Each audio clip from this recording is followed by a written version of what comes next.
This is Cutting Through, the podcast for corporate digital communicators. I'm Jonathan Holt, and today on the podcast, we've got a very special guest, Lukas Preuss. He's Digital Communications Manager at Bosch, the Germany-based and very global technology and services company that does everything from dishwashers and refrigerators to all sorts of solutions and technologies for industry.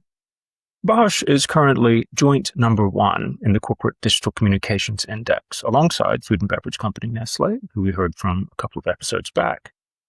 It's a come-from-behind story in that Bosch has risen quickly up the index over the past few years, with Lukas driving that rapid improvement. We've invited him onto Cutting Through to talk about how he's done it, what he's working on now, and to get his takes on the direction of travel in corporate communications during these continually earth-shattering times. Lukas, thanks for coming on the podcast. Hi, Jonathan. Hi, Scott. Nice to have me. Also with us is podcast regular Scott Payton, CEO at Bowen Craggs. Hi, Scott. Hi, Jonathan. Hi, Lukas. Scott, I know that you are very familiar with the Bosch digital estate. So to set the scene, would you mind telling our listeners what it is about Bosch's approach that has set it up to be ranked so highly? Yeah. So Bosch has an online presence that does two very difficult and very important things really, really well. And it does those two things at the same time. So number one, I hope you agree, Lukas, but number one, Bosch has created a really, really coherent and consistent online presence across websites and social media. And consistency has always been important in corporate digital communications. It's always been important. But when it comes to visibility in AI search, consistency and coherence is absolutely vital. So it's got a really consistent and coherent online presence. But at the same time, Bosch has managed to achieve this consistency without sacrificing personality, authenticity, distinctiveness, and a sense of fun. Bosch does those two things, which are difficult in themselves, and it does them both at the same time, which is even harder. And also, Bosch's online presence is fizzing with inventiveness and creativity across the web presence, across YouTube and other channels. So I could go on, but there's some of the things that have fueled Bosch's well-deserved place at the top of the index. Well, Lukas, you heard Scott mention AI search there, and of course that's the topic that's been on many corporate digital managers' minds for the last many months. And I just wonder, has AI search changed how you're doing things at Bosch? So I think what changed is that people increasingly ask AI on what they're really looking for. So instead of just typing keywords into search engines and then coming to our website, often for especially the high intent users, they just want to get the information straight away. So what we did is that we not only focus on being then ranked or listed in one of these links which Google or other search engine provide, but it's more creating content that answers also the real questions for the users, which is structured information and not only focus on keywords, for example, anymore. So good content for us has always been important. And AI now also rewards simplicity, clarity even more for us. So this is a few things which have changed for us now with the rise of AI. Are there specific particular audiences or visitor groups that you think are being most affected by the rise of AI search? And how are you adjusting things at Bosch to serve those audiences well? So as said before, I think all the high intent information seekers, they are the ones who we should serve with AI, because there the main information is give them the information they are looking for from our source. So what we are wanted to say and give them out as an output. So it is from students researching employers. It could start with, okay, which companies are a good first stepping stone into the business life. It could be journalists gathering background information of a certain topic, business partners exploring technology information, or where can I find the latest information on where I should send my invoices to, etc. But what I think doesn't change are the people who come to a website because they want to have an experience, who want to get involved even more with one certain company, where a single answer from a search engine is not enough. For example, they want to know what the CEO of a company is saying. What are the benefits of working there? Are there real examples, experts giving their opinion? And I think there the website can be, we often hear it as a source of truth to be there. And yeah, this is how we also pinpoint our audience. Some audience we want to give a directly quick answer. This is where we will do with generative AI search. Other people we want to hook on the website, give them a reason to be there. And this is working out quite well so far for us. I wanted to ask how important you think FAQs are in feeding AI search. There's obviously been a lot of focus on that in these early stages of adjusting to the new AI search realities. How are you thinking about it at Bosch? Often people think FAQs are the kind of golden nugget for generative AI because it seems they are quite easy to set up. So just put them place them on the website, have structured information for them, and then we have the experience. Yes, ChatGPT, Perplexity, and co. are using them, but it's not the only way to deal with it. So I would suggest every company, yes, think about having FAQs on your website.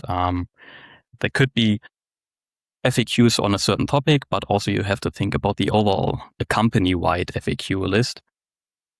Other than that, don't just focus on, I am doing now an FAQ list for generative search engines. First thing always in your mind is, I'm doing it for people. The questions I'm writing and the answers should focus on the user's intent.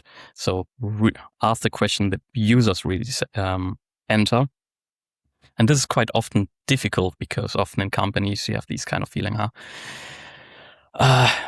do I make myself naked now because I proactively speak about things I maybe don't want to push outwards? So it's a quite interesting and difficult topic. But back to your topic, back to your question.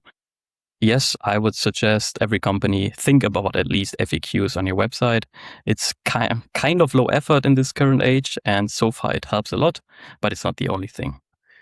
If FAQs are not the only answer to serving AI search well, what are some of the other things that you're prioritizing? So first of all, having structured content is really important. Secondly, as also said before, write it as, or still that you are targeting a human to read it, not a machine. Because I think it's getting really bad if we think as communicators, we produce content, maybe with the help of machines, for machines, and really completely knocking out the human touch in it. For authority and clarity, which is really important, content quality is showing a specific or multiple levels of thought leadership in your website. Those could be on an editorial part. For example, we have our special feature topics, which, for example, showcase our thought leadership in autonomous driving. There we have an editorial. We link out every kind of story we did.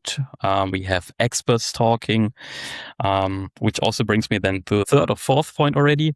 Having like a CEO blog. I think it's really important to have these kind of content on your website where the higher management is then speaking to the public, maybe also to your colleagues, because not always everything is behind closed doors on internal platforms, but also on the external platform.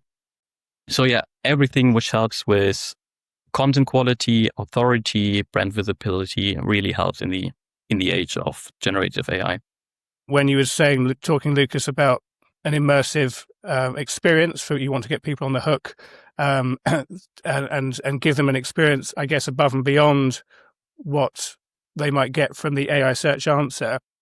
That was very much the case for your new annual report this year. I know in April you launched an annual report online experience, which was very innovative, new, and it integrated kind of multimedia storytelling into the annual reporting content. Just could you talk a bit about what the thinking was behind that? Yes, so traditional annual reports are often treated as a pure compliance thing, massive dry PDFs that only a few analysts will look at. But we, as a global purpose-driven company, we thought maybe we are missing an opportunity here. So it shouldn't be only that the annual report is looking backwards to the last year and what we achieved, but also leaning forward and say, what is the soul of the company? And we wanted to explain why our innovation matter. So we searched for a theme, and we said, okay, for tomorrow, today, what can we do with our jobs, our actions, our technologies right now at the moment for the future? And our inspiration was to have these kind of, or turn this regulatory requirement into a digital storybook where we can really demonstrate what kind of technologies we are working with at the moment and how they can improve, hopefully, the daily life of everyone else. What has always struck me about Bosch's online storytelling is it is, and this might sound silly, but they're genuinely interesting stories. So what's the kind of the process? What's the behind, finding a genuinely interesting story and producing it? Do you produce them in-house? How do you find the stories and how do you produce them? So first of all, I'm really happy and proud that you say it, because we take a big pride into our content marketing and storytelling approach. Over the last few years, it changed a little bit. So first it was we were working with agency together, and now I would say nearly 90% of all of our stories are produced in-house, or at least the project lead and so on is produced in-house. And then we get freelancers on for some certain topics. However, so how does it work? Our project lead, he has the task of first finding in our big company the technologies which could be interesting to showcase off. Then with this plate of, okay, here we have all these new technologies, we have to pick which can be important or which are relevant for the target groups, but also which fit our strategic shift. Maybe we want to showcase our expertise in autonomous driving. Then we also have to look on the global approach. We want to showcase stories around the globe. And each year we then select number of cases. For example, I think it's roughly around 8 to 9 stories. And then we make a collaboration between people of my team, which is a digital channel, who has a real expertise in how do we tell the stories, also on digital channels, if it's multimedia, for example, video storytelling approaches. And then we connect with our colleagues from the internal communication who are really professional at writing the stories. And then it's like since 2 years, a really good collaboration between us two. One part is giving more the visual idea behind it, the other one the storytelling, the other one the text. And so far, we are really happy with the outcome. And that is also one part of the job I really enjoy. I'm not only the channel owner of the Bosch.com, I'm also taking some of the stories myself on. So this year I was in Spain with the e-bike engines, the new PX engine, and really wanted to showcase if a professional rider who usually is not taking the e-motor, e-engine for a bike, if we send her to a desert, how is she doing in a couple of days? What does she experience? All the challenges? So storytelling always comes from what does the people really see? Authentic stories, people, experiences, feelings. And it's a great joy. Can I ask, what's the most popular story you've ever done? Difficult to say, because all the stories perform kind of similar. Some perform better on social media, other have more reach on the website because they're more likely to be found via Google, for example. So it really depends on the topic itself. I can only say the topics or some of the stories I produce, I enjoyed the most, and the feedback on social media was quite nice, is always when there is a real person, often not an expert from Bosch, but more like the kind of the end user is testing it. And it was one time a Uber driver in New York City, which we followed, and now also the bike professional in Spain. As soon as you feel they are really the passion behind the people when you have them in front of the camera and the eyes get big sparkle because I speak about their topic, about their product which they use. Those topics like kind of hit hard. I was reading some new documentation from Google, which was providing AI search optimization advice, and it was a kind of technical recommendations. And one of the a big part of the recommendation is to provide, as you say, authentic viewpoints and unique expertise. And Bosch.com has a big section full of profiles of your research experts at the company, and I think that's been around since before AI search. But are you finding that kind of your rich content on Bosch's experts, human experts, is that you finding that is performing well? So the massive problem or challenge we have so far is there are limited tools where you can really check what is working with generative AI or AI search at all.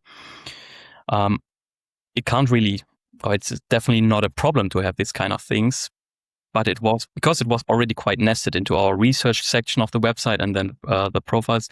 It was always intended for people who really want to dig deep into a topic and have or find like a thought leadership where Bosch is there. So I can't really answer that. It also helps with AI. It definitely not helping with AI. So that's why we are also keeping it as it is. I think what is more important is having these people then also speak on social media channels, because especially with Google AI, often social media posts are linked in the answer and replies. So corporate influencers, it's another whole topic which getting more and more traction. Bosch is sort of singular among a lot of the companies that we follow in sometimes using humor on the site.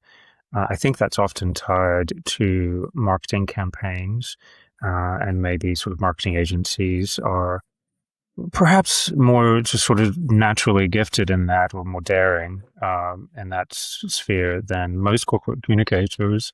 But what do you think is the role of humor on corporate channels, including social media, I guess? Does it have a role, and how can people do it well if they're daring to experiment? Yeah, so humor is a sharp sword, if you can say it like this. You have to know when to use humor. Not every topic is suitable to communicate it with humor. So job cuts, for example, or really difficult decisions or phases a company is going through it. But to be, for example, because you said or asked about social media, to be really successful on social media, you either have to entertain the target group or to educate them, provide a real value. And especially for the first part, entertaining, humor can be a really good point of attention seeking or grabbing the people. And even in difficult times, humor is sometimes the thing which still motivates you and helps you to look forward to, and not like go down to your basement and bury your head under the sand. So yeah, often when we try to produce content, we often have like a wink of an eye in it, or going a little bit more funny into this system. But there are also topics where we strictly say, okay, this is not a topic which we want to cover with humor. That we really need to be serious, and then we are communicated more in a neutral kind of way. Well, let's take a short break and we'll continue our conversation in a few moments. A new era of corporate communications is here, and the good news is that the digital team is in the forefront like never before. The bad news is that the digital team is in the forefront like never before. At Bowen Craggs, we only do corporate digital communications advice, and we've got all eyes on the twists and turns and opportunity zones in this particular corner of communication, working with many of the world's largest corporate brands all over the world. For our latest insights on everything from AI search to how corporate estates are evolving, visit our website, bowencraggs.com. Well, customers are a big focus on Bosch.com. And a lot of the stories that we've been talking about and on the homepage and really all the way threaded through. That's also an audience that a lot of corporate digital communicators seem to not quite know what to do with. And what do you think it takes to serve customers well today, particularly on corporate digital channels where customers are perhaps not only there to find out about products and services? Digital communicators often make a mistake in drawing like a hard line between corporate reputation and product marketing. But to a customer, there's no distinction between the one or the other. It's only one Bosch. So to serve our customers well on our corporate website, we wanted to provide like a really seamless transition. And we know customers, especially in a corporate construct like Bosch, are so diverse and they have specific kind of needs, and we can't serve all of the needs on our corporate website. So what we wanted to do is really specific. Often customers really want one special use case. They want to find the manual or the service to a specific kind of product. So what we did is we welcome them on our site, but then we quickly show them the direction to the right door where they can maybe leave to another Bosch website for the business unit, for example, or give them more information on it. However, other people who are more there to enjoy their stay, there you can think of like we're giving them a good cup of coffee and say, sit down, let me explain you a little bit about this and this topic. So it doesn't matter which kind of target group comes to our website, if it's customer, or others. Our job is always to like give them the respect they deserve, give them the information they deserve, and then show them the right path to whatever their target was. Is AI search changing those dynamics? I mean, presumably a portion of customers who are curious about a company and its services or products now are never reaching the website, and so that proverbial coffee they're having with ChatGPT or Gemini rather than, with the Bosch.coms of the world. How are you thinking about that change? We have to get away from the idea that traffic on our website is everything. At Bosch, we never really care too much about the traffic alone. So in the last couple of years, it was more like interaction. So how many pages did he visit? How long or how far did he scroll on the website? Did he read the content or even made like a conversion point at some point? For communicators, I think it's important to know and also to convince your management. The important thing is that you deliver your message, and it doesn't matter if it's on your website or on ChatGPT and co. So what we are looking at, and it is difficult because the tools are missing yet, is how do we really measure the impact on search engines? How often are we citized as Bosch on these kind of channels?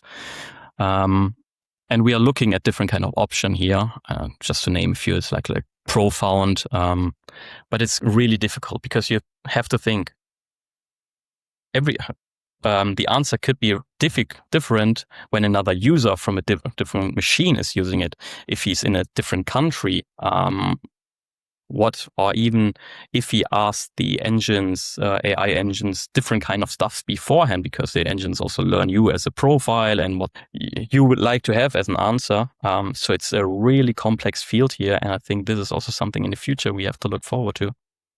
We talk a lot about the, what do the leaders in what do the world's best companies for online corporate communications have in common? And we often kind of say, well, budgets are different, team structures are really different, industries are different, use of agencies is often quite different, lots of different things. But the thing that companies like Bosch have in common with other world leaders is, a commitment to continuous improvement, never kind of settling for the status quo and always looking forward, like your new annual report does, and looking to the future and thinking, what can we do better? How can we innovate? How can we change? So when it comes to deciding what you're going to improve and the priorities for improvement. I mean, how do you work out, how do you plan your improvement process for the next year, and how do you decide, what are we going to do now, what are we going to leave for another day? At Bosch, we don't rely on just gut feelings. We kind of run our digital corporate websites and estate like an engineer products, which we are as a Bosch company. So data-driven and user-centric. First of all, yes, we rely on benchmarking, particularly the Bowen Craggs index. And when we get the report, then our real work starts. So we break down 26 different kind of metrics from construction to how well we serve media, job seekers, and customers down. And then we have a full board of small and big ideas and improvements. And I guess it's every year around 50 to 60 kind of small work projects we have. And then we also track our strategic agenda. So we align both sometimes, which is also strategically important, which is maybe could be done in the near future, because often it's also, if you wait a little bit, other technologies rise up and can even handle these problems even better. So continuous improvement is not like one big project. It's more like hundreds of small improvements over time. And then it's also always checking impact versus effect. So how much do we have to invest in it? Some ideas sound exciting, but only help with a really tiny audience. Others are quite small and quick to be done, but help or improve the experience of millions of users. Do you think the skill sets that are needed within a corporate digital team are changing in light of all the big changes that are happening in the communications landscape? We are always talking about AI, but AI is really changing the way we work. So with budgets shrinking and AI hopefully helping us to still have the same output with less budget, I think it's really important that everybody is getting familiar with different kind of AI tools to support themselves.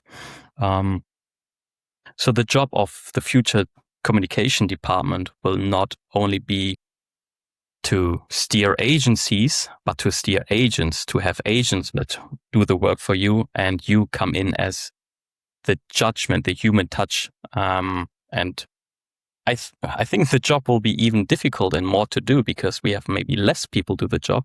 And then in the background, you have a lot of agents with different kind of helps, and you have to bring all of these or stitch all of these pieces together to make like a holistic approach.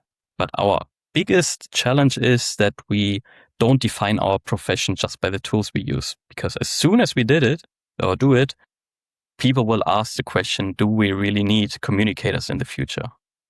So what will change is, yes, the way we produce, publish, edit. With the help of AI, it will be faster and much cheaper.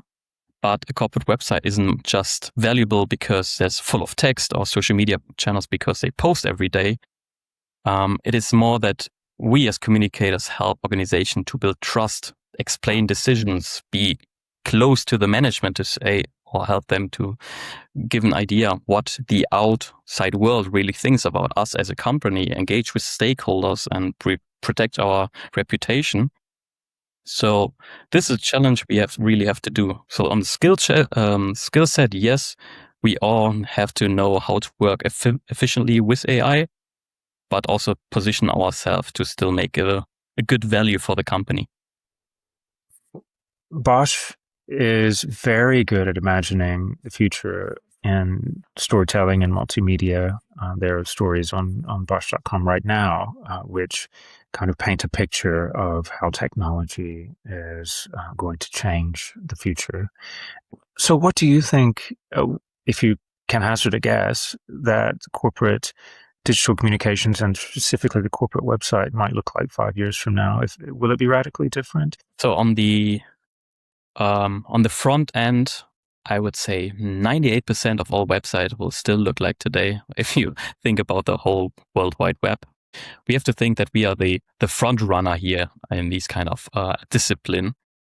And maybe our websites will change a bit in the next 5 years, but the overall website on the web will still look like the same today. A more massive drop will maybe come, or more massive change will come within maybe the next 10 years. So sometimes we often overthink how fast we really are, but working in big corporate companies, sometimes the wheels turn slower when we maybe think. But what we will see in the next couple of years, because it already started a couple of years ago, is headless CMS. So a decoupling of content and the channels which we then distributed, because there will also then be an API for search engines as well. So there will be a website, there will be search engines, maybe display ads in the city, for example. Well, Lukas, thanks so much for joining us on the podcast. It's been a really, really stimulating conversation. Thank you very much, Jonathan. Thank you, Scott. I'm looking forward to the future, because it's going to be bright. As said, you have to be optimistic with the help of AI. We will see a lot of changes, and our job won't become more easy, but also less dull. And more winks, hopefully, into the future. That's it for this episode of Cutting Through. That's also the end of this second season of Cutting Through. I wish everyone who's in the Northern Hemisphere a good summer, and we'll see you soon.